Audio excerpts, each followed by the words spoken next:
দেখুন আমি এবারে ঢাকাটা খুলে দিচ্ছি। মাংসটা দেখুন আপনারা। এর মধ্যে যে বাটা মশলাটা ছিল পেঁয়াজ, আদা, রসুন, টমেটো, এটাকে আমি দিয়ে দিই। মাংসের রংটা মোটামুটি চেঞ্জ হয়ে গেছে, আর মাংস থেকে যে জলটা বেরিয়েছিল অনেকটাই শুকিয়ে। সামান্য তেল দিয়ে দিচ্ছি আমি। দেখুন আমি ধনে পাতা আর পালং পাতা যেটা 2-3টে ছিল এটা বেটে নিয়েছি, আর ওই মিক্সির বাটিতে এটা আমার মোটামুটি ভাজা হয়ে গেছে। এর থেকে আর বেশি ভাজার দরকার নেই। এবারে এর মধ্যে করে নেবো। আমি সব পেস্ট করে আপনাদের কাছে আসছি। নমস্কার বন্ধু, আমি শুক্লা। আমি আপনাদের কাছে চলে এসেছি আজকে একটা চিকেন নিয়ে।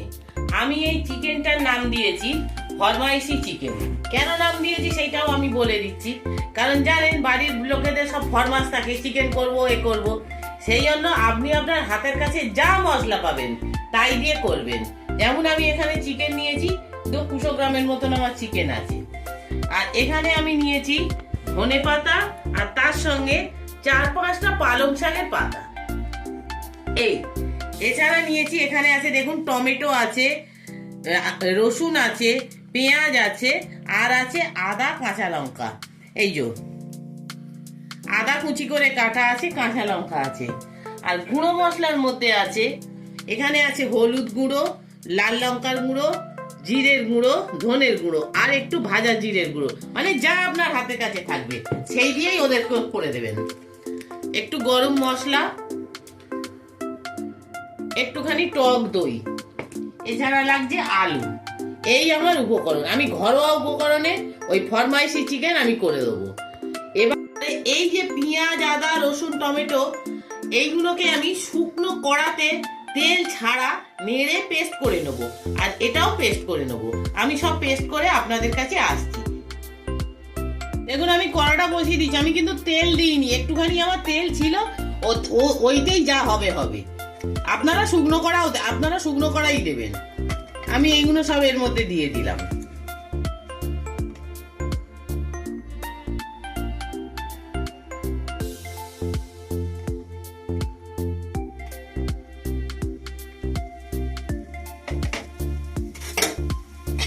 এইগুলো শুধু নাড়বো, আমি নেড়ে একটু নরম করে নেবো।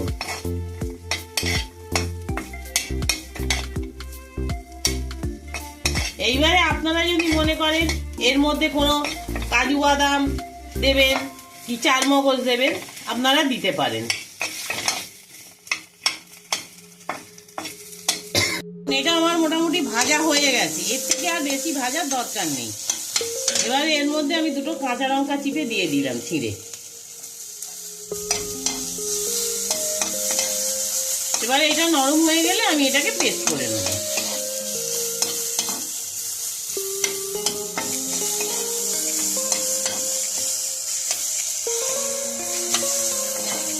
আমি এই যে টক দইটা ছিল, এই টক দইটার ভেতরে গুঁড়ো মশলাগুলোকে আমি সব দিয়ে দিয়েছি। শুধু জিরে ভাজার গুঁড়োটা আমি দেবো না।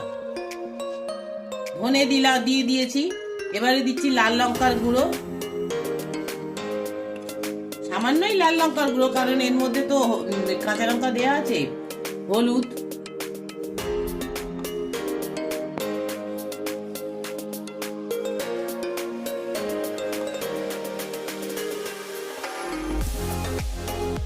আমাকে হাত ব্যবহার করতেই হবে।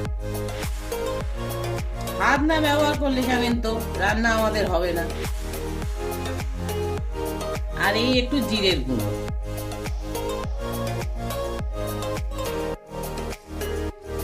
সব মশলাগুলোকে একসঙ্গে হেঁকে এর মধ্যে দিয়ে দিলাম। বাকি রইল শুধু আমার ভাজা জিরের গুঁড়ো। এটাকে আমি মিশিয়ে নিলাম।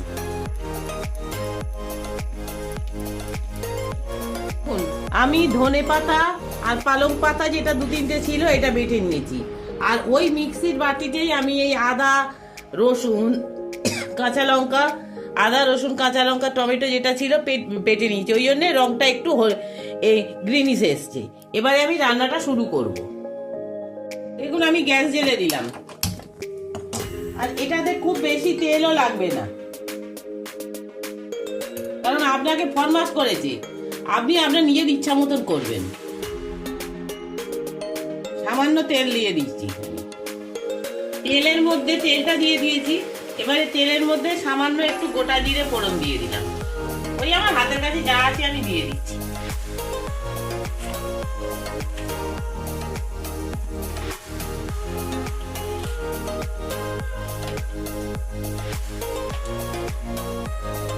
একটু দারচিনি দিয়ে দিলাম।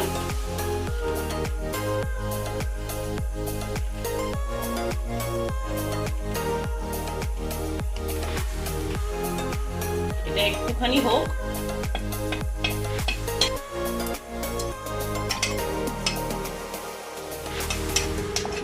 দেখুন আমি এইগুলো দিয়ে দিয়েছি, এইগুলো ভাজার বেশ সুন্দর গন্ধ পাচ্ছে। আমি জানি আপনারা পাচ্ছেন না, কিন্তু আপনারা যখন করবেন আপনারাও পাবেন এই গন্ধটা। এটা ভাজা হয়ে গেছে। এবারে আর কিচ্ছু নয়, এর মধ্যে ডাইরেক্ট এই মাংসগুলোকে দিয়ে দেবেন। মাংসগুলোকে আমার দেয়া হয়ে গেছে। মাংসগুলোকে দিয়ে কড়াই একটু নাড়াচাড়া করে নেবো। মাংসের রংটা একটু পাল্টে গেলেই আমি এর মধ্যে আলুগুলো দিয়ে দেবো। মাংসের রংটা মোটামুটি চেঞ্জ হয়ে গেছে, আর মাংস থেকে যে জলটা বেরিয়েছিল অনেকটাই শুকিয়ে এসছে, অল্প আছে। এবারে আমি এর ভেতরে আলুগুলোকে সব দিয়ে দিলাম। আলুগুলোকে দিয়ে আমি নাড়বো।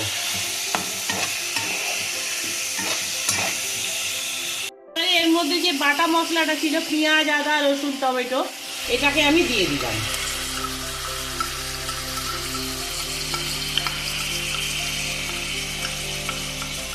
এবারে এটাকে দিয়েও আমি কিছুক্ষণ নাড়বো।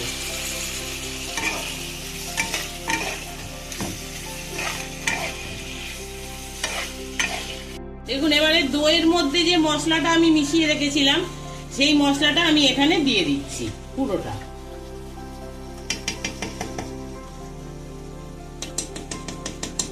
আবার আমাকে হাত ব্যবহার করতে হবে এটা চাচার জন্য। দেখুন আমি এবার এর মধ্যে নুনটা দিয়ে দিচ্ছি পরিমাণ মতন।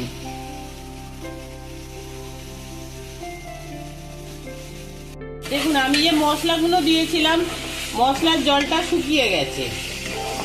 এবার একটু কষবো। দেখুন পাশ থেকে তেল ছাড়তে শুরু করেছে, তেলও ছাড়তে শুরু করেছে পাশ থেকে। দেখুন তেল আমি অল্পই দিয়েছি, কিন্তু দইয়ের তেল, মাংসের যে তেল, ওইটা থেকেই তেলটা ছাড়বে, যে তেলটা ছাড়ায়।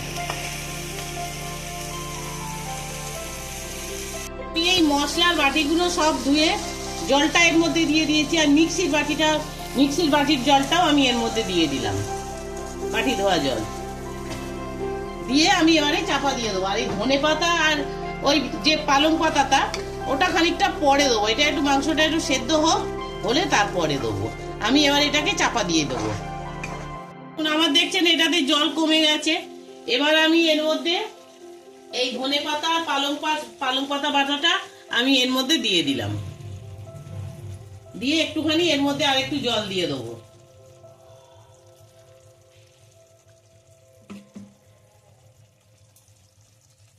বাটিটা ধুয়ে আমি একটু জল দিয়ে দিলাম। এবারে আমি গ্যাসটাকে বাড়িয়ে দিলাম।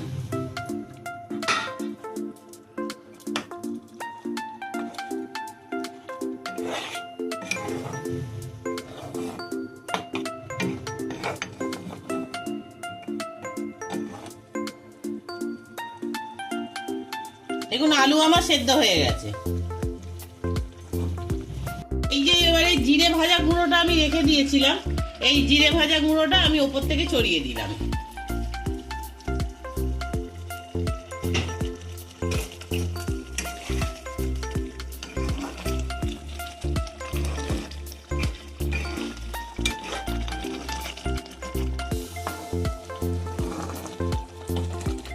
এই সময় আপনারা একটু নুনটা চেক করে নেবেন।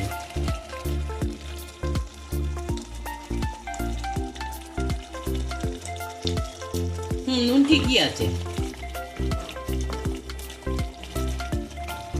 আমি একটু গরম মশলার গুঁড়ো ছড়িয়ে দিলাম।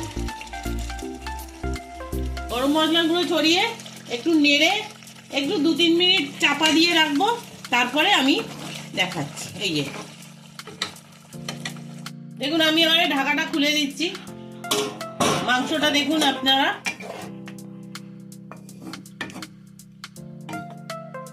এবারে আমি এটাকে নামিয়ে দেবো। দেখুন রান্নাটা আমার হয়ে গেছে, আমি টেস্ট করে দেখছি, ঠিকই আছে।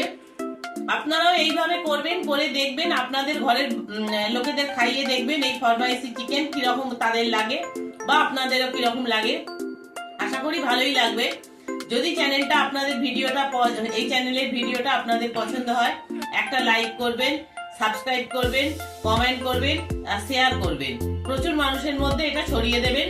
আর আপনাদের এই মতামতের ওপর আমি পরবর্তী ভিডিও নিয়ে আপনাদের কাছে চলে আসব।